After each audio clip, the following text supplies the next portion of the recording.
रायशुमारी कहें या फिर प्रत्याशियों के साथ में चर्चा कहें, अंतिम दौर का समय आता जा रहा है टिकट चयन को लेकर के, क्या स्थिति नज़र आती है?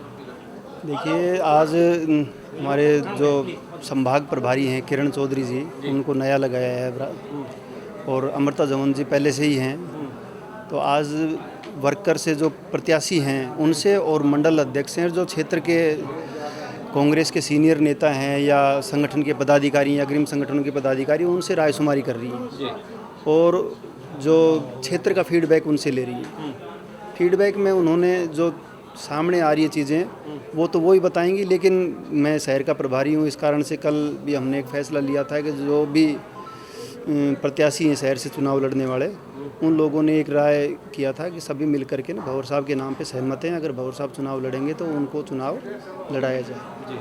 और उसी प्रकार से आज जितने भी विधानसभाओं से जो प्रभारी हैं, वो प्रभारी हैं कांग्रेस के जिला प्रभारी और जो संभाग प्रभारी आई हैं, उन लोगों से जो क्षेत्र से हमारे अग्रिम संगठनों के पदाधिकारी हैं, ब्लॉक अध्यक्ष हैं, मंडल अध्यक्ष हैं, जो प्रत्याशी टिकट बढ़ना चाह रहे हैं, टिकट मांग रहे हैं, उन लोगों से उनके बारे में और उनसे जीत के बारे में चर्चा हो रही है। उनको पूरा समय प्रभारियों ने दिया है और उनसे यही पूछा जा रहा है कि जीत के आंकड़े क्या हैं, किस आधार से हम चुनाव में जाएं। तो सभी जो भी टिकट मांग रहे हैं वो मिल करके चुनाव लड़ें। टिकट किसी को मिल सकता है, जिसको पार्टी ने सर्वे करवाया है, जो डिज़र्व करता है, उनके आधार पर पार्टी टिकट देगी और राजस्थान में दोबारा से कांग्रेस रिपीट होगी। इस चीज़ का पूरा सरकार की जो योजना है उनका धरातल पर काम उतरा है और उसी आधार पर पब्लिक अब की बार सरकार को दोबारा से रिपीट करने के मूड में है।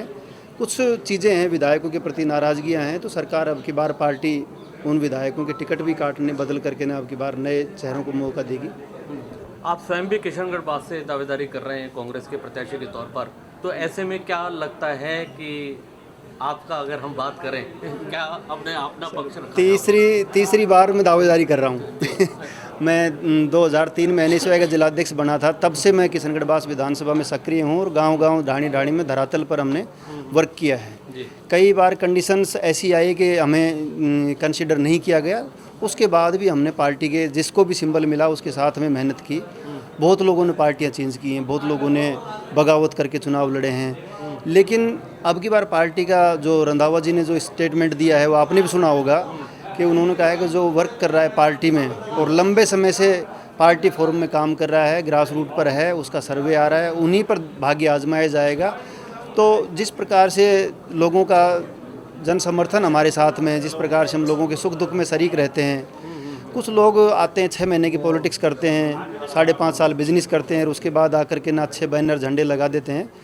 पार्टी उन पर भी विचार कर रही है कि क्या करना है ऐसे लोगों का, और जो फील्ड में है, ग्रास रूट पर काम कर रहा है, जो सभी जातियों को, सभी समाज को साथ लेकर के चलता है, उनके आधार पर काम करता है। मैंने 15 साल से ग्रास रूट पे काम किया है, चाहे मनरेगा के काम हो, चाहे SC/ST के मुकदमों का मुद्दा हो, चाहे पानी की मांग को लेकर के हो, तो इन सभी इशू को हमने टच किया है। लोगों के बीच में छोटी छोटी समस्याओं को लेकर भी रहते हैं।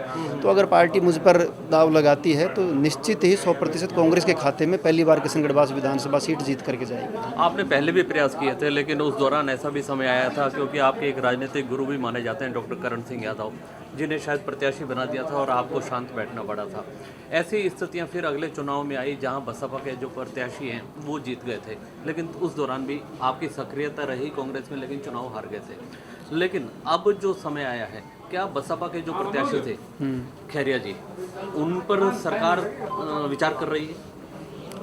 नहीं, ये तो पार्टी बताएगी, लेकिन जब वो बसपा से चुनाव लड़ रहे थे और पहले उन्होंने कांग्रेस से चुनाव लड़ा था, तब भी हमने उनके साथ ही थे। बड़ी उपलब्धि माना जा रहा है जिला बनने को लेकर के, उनके साथ जुड़ गया वो। देखिए सर, ऐसे बहुत सी विधानसभाएं हैं जिनमें सरकार ने बहुत योजनाएं दी हैं और ऐसी कोई विधानसभा नहीं बची जिसमें सरकार ने अच्छी अच्छी योजनाएं, अच्छे तहसील, SDM कोर्ट, नगर पालिका, नगर परिषद नहीं बनाए।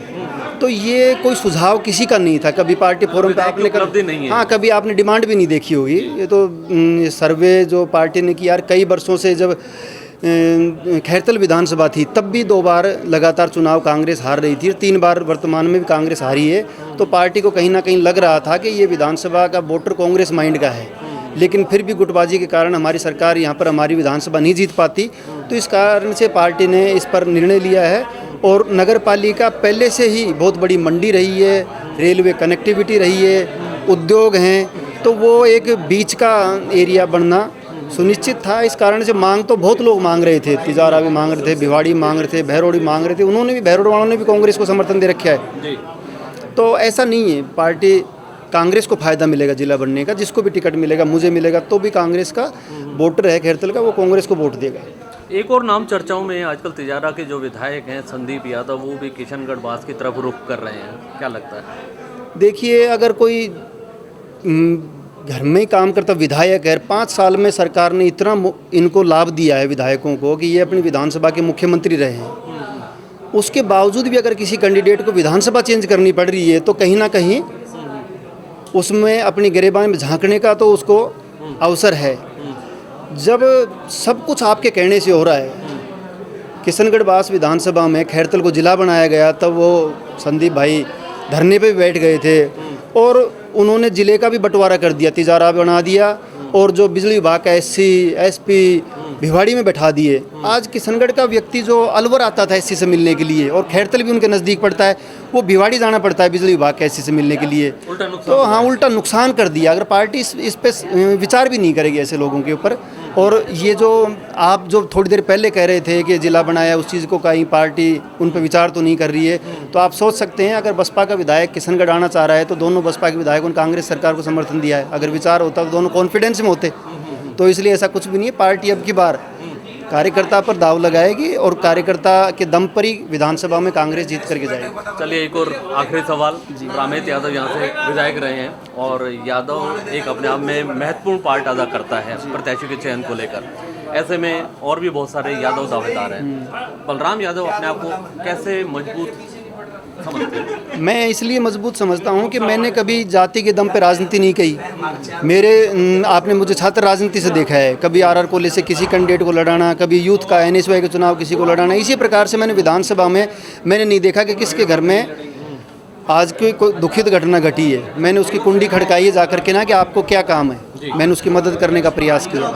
तो जितना मैं 84 में काम किया है उतना ही मैंने बागोड़ा में भी काम किया है, जितना बागोड़ा में किया है उतना मैंने इस्माइलपुर में भी काम किया है, जितना इस्माइलपुर में किया उतना हरसोली में भी काम किया है, जितना हरसोली में किया उतना बीबी रानी में भी काम किया है। तो मैं गाँव नहीं, पंचायत नहीं, मैं गाँव की नब्ज़ जानता हूँ। गाँव में जो क्षेत्रीय नेता हैं उनको भी जानता हूँ और जनता की नब्ज़ क्या है।